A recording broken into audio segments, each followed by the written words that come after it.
Welcome to Real Life Wednesday, where we talk about where real life and faith intersect. Today we're going to be talking about how big is God's grace and God's love.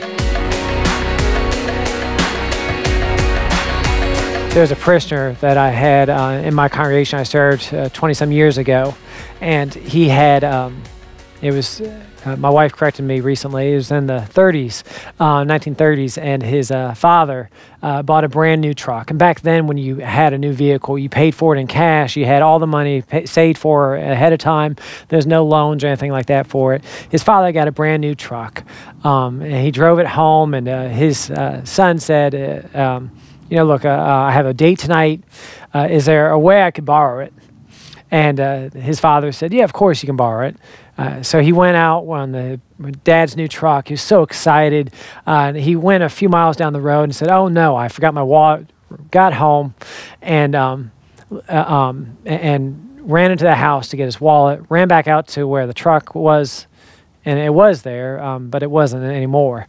And it ended up, he was looking around and couldn't find the truck anywhere, and kept on looking. Finally, he saw it as it was just submerging for the last little bit into the pond in the property, and somehow he didn't put the parking brake on, and it rolled down to the pond and submerged.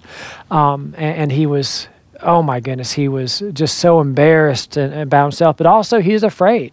To be quite honest, he was afraid of what his dad might say. He's afraid of his dad's anger, of his wrath even. He went in to tell his mom what happened, and his mom was also worried about his father's temper. And his mom actually ran out of the kitchen and left him alone to go to his dad to tell him himself what happened. And he went into the room, and his dad was sort of like a little old Leave It to Beaver type moment where his father was reading the newspaper. And his father didn't even take the newspaper down, but he told him the story about what happened and how his new truck is now at the bottom of the pond.